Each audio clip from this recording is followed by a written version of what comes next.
December 26, 1980, Suffolk, England. Just outside RAF Woodbridge, a strategic nuclear base used by the United States Air Force. A tape recorder captures a breathless voice cutting through the night. It's Lieutenant Colonel Charles Halt, the deputy base commander. He says, "It looks like an eye winking at you. It's coming this way. It is definitely coming this way." This wasn't a frantic call from a civilian.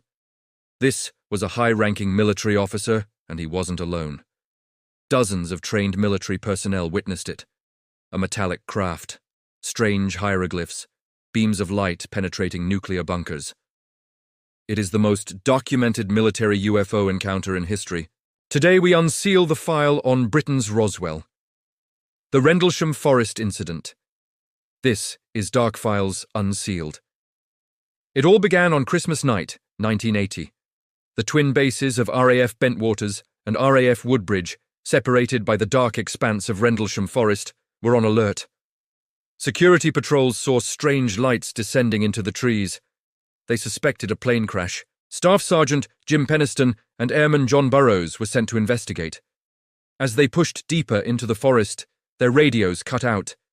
The air itself felt electrically charged. On nearby farms, animals were in a state of panic. Then, they stepped into a clearing, and they saw it, hovering just a foot off the ground, silent and glowing with a pulsing amber and blue light. It wasn't a plane. It was a triangular craft, about 9 feet long and 6 feet high. The surface was smooth, black, and metallic. In that moment, Penniston did something incredible. He walked right up to it. He touched it. He later reported it felt warm and smooth like glass. Etched into the side of the craft, he saw symbols. UFO researcher Dr. Marcus Thorne calls them hieroglyphs. Penniston sketched them in his notebook. This detail sets Rendlesham apart, physical contact with an unknown craft. After about 45 minutes, the object began to glow intensely, and then, without a sound, it shot up into the trees at impossible speed. The next morning, investigators swarmed the landing site. They found 3 distinct indentations in the hard, frozen ground. They pulled out Geiger counters. The readings inside the indentations were significantly higher than background radiation levels. Something heavy and radioactive had been sitting right there. The indentations formed a perfect equilateral triangle. Plaster casts were taken. The local police were called, but they dismissed the marks as nothing more than animal burrows. The military knew better. 2 nights later, the lights returned. This time, Deputy Base Commander, Lieutenant Colonel Charles Halt, decided to lead the investigation personally. He brought a team and a tape recorder. The Halt Tape is one of the most chilling pieces of audio in ufology. As Halt narrated, he saw the object come from the south, moving toward them. Then they observed what appeared to be a beam coming down to the ground. He simply said, "This is unreal." Halt described the object firing a pencil-thin beam of light down to the forest floor, just feet away from them. But then, the object moved. It flew over the base itself. Specifically, it hovered over the weapons storage area. Military historian Dr. Eliza Cohen says this is the detail that terrified the U.S. Air Force.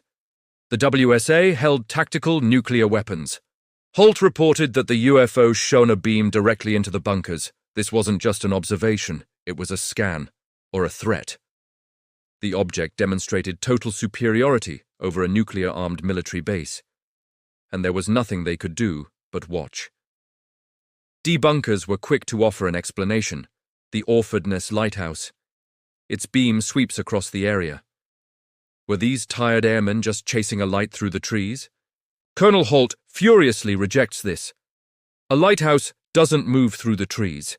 A lighthouse doesn't hover over a bunker. A lighthouse doesn't leave radioactive traces. Furthermore, the lighthouse beam was visible at the same time as the UFO. Penniston and Burroughs were professional observers. They knew where the lighthouse was. Decades later, the UK Ministry of Defence released files admitting the incident happened, but claimed it was of no defence significance. Yet, Penniston claims he was interrogated by agents who told him to forget everything he saw. File 39 remains a polarizing mystery. Years later, Jim Penniston made another shocking claim. He said that when he touched the craft, he received a telepathic download of binary code. When translated, it supposedly gave coordinates to ancient sites like the pyramids of Giza. Whether you believe the binary code or not, the core facts remain. Credible military witnesses, physical traces, radiation, and a recording of a colonel watching an impossible craft interact with a nuclear facility. They came down. They looked at our weapons. And then, they left. The file is technically unsealed, but the truth remains classified.